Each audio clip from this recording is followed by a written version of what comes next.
पुणे आंतरराष्ट्रीय विमानतळ परिसरामध्ये कोट्यवधी रुपयांच्या जमिनीचा घोटाळा झाल्याचं उघडकीस आलेलं आहे।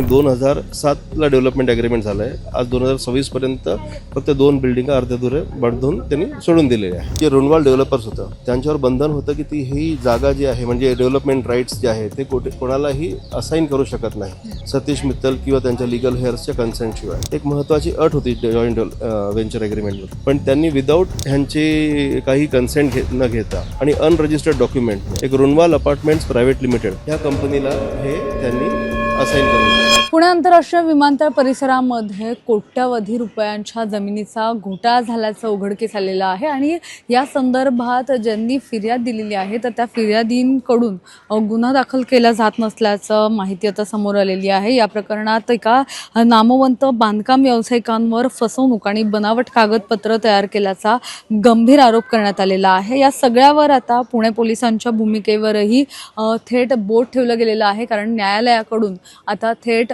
त्यांना सांगण्यात आलेलं आहे की या संदर्भात गुन्हा दाखल करा। या सगळ्या संदर्भात बोलण्यासाठी आपल्यासोबत फिर्यादी आहेत ज्यांनी या संदर्भात माहिती दिलेली आहे। रणजित सर आपल्यासोबत आहेत। काय नेमकं प्रकरण आहे, तुम्ही जो आता गुन्हा दाखल करण्याची मागणी करता तो? मॅडम, ह्या लँडची मूळ हिस्ट्री म्हणजे कसं आहे की ही जागा मूळची उमाजी बेडकर यांची होती। 2005मध्ये सतीश मित्तलांनी ह्या जागेचं डेव्हलपमेंट ॲग्रीमेंट करून घेतलं आणि 2006मध्ये त्यांनी त्यांच्या सोसायटी कॉपरेटिव्ह सोसायटीमध्ये ह्याचं खरेदी करून घेतलं। 2007मध्ये सतीश मित्तल यांनी Runwal developers private limited Mumbai यांच्यासोबत जॉईंट व्हेंचर ॲग्रीमेंट केलं।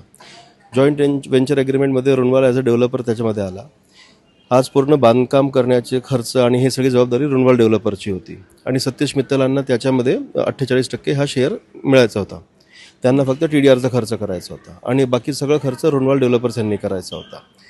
आणि 2010पर्यंत ही स्कीम रुनवाल डेव्हलपरवर म्हणजे कंप्लीट करणं त्यांच्यावर बंधनकारक होतं। ह्याच्यामध्ये 14 बिल्डिंगा त्याच्यावेळेस सँक्शन झाल्या होत्या। त्याच्यापैकी रुनवाल डेव्हलपर्सनी फक्त 2 बिल्डिंगा जे आहे थोडा RCC बांधून सोडून दिलेला आहे आणि 2007ला डेव्हलपमेंट ॲग्रीमेंट झालं आहे। आज 2026 पर्यंत फक्त 2 बिल्डिंगा अर्धेदुरे बांधून त्यांनी सोडून दिलेले आहे। आता ह्याच्यामध्ये त्यावेळेस सतीश मित्तलांचं आणि रुनवालचं ते काम करत नाही म्हणून सतीश मित्तलांनी त्यांना टर्मिनेशन नोटीससुद्धा दिलेली आहे।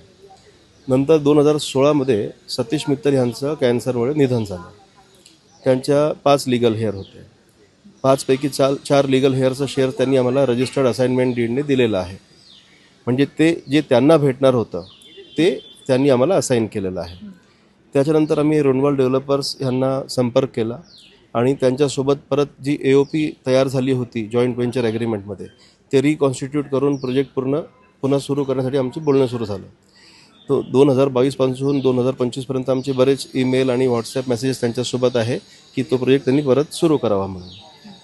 नंतर त्यांनी काय केलं की जे रुनवाल डेव्हलपर्स होतं त्यांच्यावर बंधन होतं की ती ही जागा जी आहे म्हणजे डेव्हलपमेंट राईट्स जे आहे ते कोणालाही असाइन करू शकत नाही सतीश मित्तल किंवा त्यांच्या लीगल हेअर्सच्या कन्सेंटशिवाय। ही एक महत्त्वाची अट होती जॉईंट व्हेंचर ॲग्रीमेंटमध्ये, पण त्यांनी विदाऊट ह्यांची काही कन्सेंट न घेता आणि अनरजिस्टर्ड डॉक्युमेंटने एक रुनवाल अपार्टमेंट्स प्रायव्हेट लिमिटेड ह्या कंपनीला हे त्यांनी असाइन करून दिलं।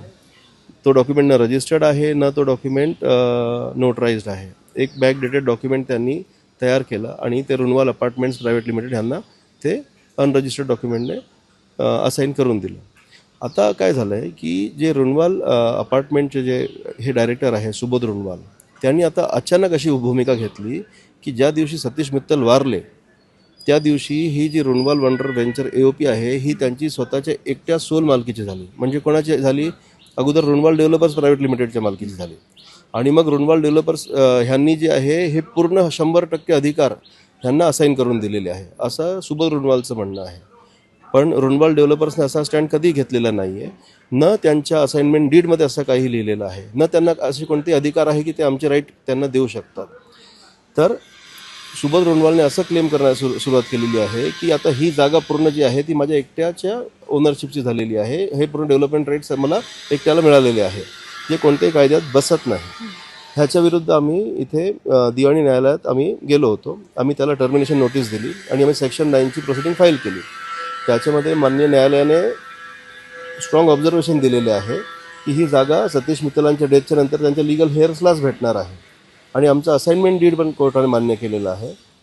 एक मिनिट थांबवते. या सगळ्यामध्ये आता तुमची फसवणूक किंवा नुकसान किती रुपयांचं होतं आहे जर कारवाई झाली नाही तर, आणि तुम्ही या संदर्भात पोलिसांकडे गेलेलात का आणि पोलिसांचं काय म्हणणं होतं गुन्हा दाखल करण्याबाबत? मॅडम, एकतर काय आहे की ही जागा 10 एकर आहे आणि आता ती जागा पूर्ण ते गिळंकृत करण्याच्या प्रयत्नामध्ये आहे. एक 500 कोटीची ही जागा आहे आणि ते म्हणतायत की आम्ही आज 10 कोटी डिपॉझिट देऊन जागा पूर्ण आमची झालेली आहे विदाऊट परफॉर्मिंग, आणि आमच्यावर दबाव आणण्यासाठी त्यांनी आमच्या विरुद्ध मुंबई EOWमध्ये खोटे गुन्हे दाखल केलेले आहे. जागा पुण्यामध्ये आहे, आम्ही लोक पुण्यामध्ये राहतो, रजिस्ट्रेशन जागेचं पुण्यामध्ये झालेलं आहे आणि ज्युरिस्डिक्शनसुद्धा पुण्यामध्ये आहे. तरी आज चेंबूरमध्ये FIR आमच्या विरुद्ध दाखल झाली. त्याच्यामध्ये असं दाखवण्यात आलं की पुणे हा चेंबूरचा भाग आहे. पुणे हा चेंबूरचा भाग आहे असं दाखवून त्यांनी पुणे, चेंबूर, मुंबई सिटी असं लिहून चेंबूरमध्ये ज्युरिस्डिक्शन दाखवलं. त्याच्यामध्ये सुबोध रुणवालचं म्हणणं आहे की 14 जानेवारी 2025ला त्याला पहिल्यांदा कळालं की आमचं असाइनमेंट डीड झालेलं आहे. आमचे 2022 पासून दुनियाभरचे ईमेल्स, व्हॉट्सअप कम्युनिकेशन आणि मीटिंग्स आहे, त्याचे रेकॉर्ड आहे आमच्याकडे. त्याला असाइनमेंट डीड पाठवलेली आहे, रिकॉन्स्टिट्यूशन डीडचे आमचे सगळे ड्राफ्ट आहे, हे सगळं ऑनलाईन रेकॉर्ड आहे. तरी त्यांनी खोटी माहिती देऊन की आम्हाला 14 जानेवारीला समजलं की आमची असाइनमेंट डीड झालेली आहे असा खोटा आरोप त्यांनी करून FIR केलेली आहे आमच्यावर. हा जो ही जी खोटी FIR केलेली आहे, मुंबईमध्ये जाऊन FIR केलेली आहे, मुंबईमध्ये. या मागचा नेमका हेतू काय होता? त्यांचं असं म्हणणं आहे की आम्हाला ह्या प्रॉपर्टीमधनं बाहेर काढायचं आणि ही प्रॉपर्टी जे बळकावून घ्यायची दबाव आणून, तर खोटे केसेस करून आमच्यावर दबाव आणून त्याला जे आहे आम्हाला ह्या प्रॉपर्टीमधनं बाहेर काढायचं आहे आणि त्याच्यामुळे हे सगळं दबाव तंत्र आहे. आता 12 जानेवारी 25 पासून माझी इथे कंप्लेंट पेंडिंग आहे. मी बरेच कंप्लेंट दिली. त्याच्यानंतर आमचा जे कोर्टाचा आदेश आला त्याला हायकोर्टामध्ये स्टेटस को जर भेटला. स्टेटस को असताना त्यांनी साईटवर आमचे बोर्ड काढून दिले. बोर्ड काढल्यानंतर पोलिसांनी पंचनामा केला. पंचनाम्यामध्ये सिद्ध झालं की ते बोर्ड आमचे काढून फेकलेले ड्युरिंग स्टेटस को, तरी पोलिसांनी ॲक्शन घेतली नाही. तर या सगळ्यामध्ये तुम्ही जे विमानतळ पोलीस स्टेशनचे सिनियर PI आहेत त्यांना सुद्धा भेटलाय. आत्ता नेमकी तुमची अपेक्षा काय आहे? काय मदत व्हायला पाहिजे पोलिसांकडून या सगळ्यामध्ये? मॅडम, आता मान्य न्यायालयाने आदेश दिलेला आहे की आज तुम्ही ह्यांच्यावर गुन्हा दाखल करा. सॅटर्डेला हा आदेश आलेला आहे. सॅटर्डे संध्याकाळपासून मी इथे बसलेलो आहे. ह्यांनी काही दखल घेतली नाही. कालचा संडे पूर्ण गेला, कालसुद्धा काही दखल घेतलेली नाही आहे आणि आतापर्यंत ते मला काही क्लॅरिटी नाही आहे की काय होतं आहे इथे. मला असं वाटतं हे कोणत्या दबावामुळे हे माझी FIR इथे रजिस्टर होत नाही. कोर्टाच्या आदेशानंतरसुद्धा FIR आता रजिस्टर होत नाही आहे. तुम्ही कोर्टापर्यंत गेला होतात, कोर्टाकडून सुद्धा आता आदेश देण्यात आलेले आहेत गुन्हा दाखल करण्याचे. मग नेमका कोणाच्या दबावामुळे हे सगळं सुरू आहे, काय वाटतं? मॅडम, आता मुंबई EOWमध्ये जी FIR झाली ती FIR कोणत्याही कायद्यामध्ये बसत नाही आणि तिथे ज्युरिस्डिक्शनसुद्धा नाही, तरी आमच्या विरुद्ध एवढी मोठी FIR होते.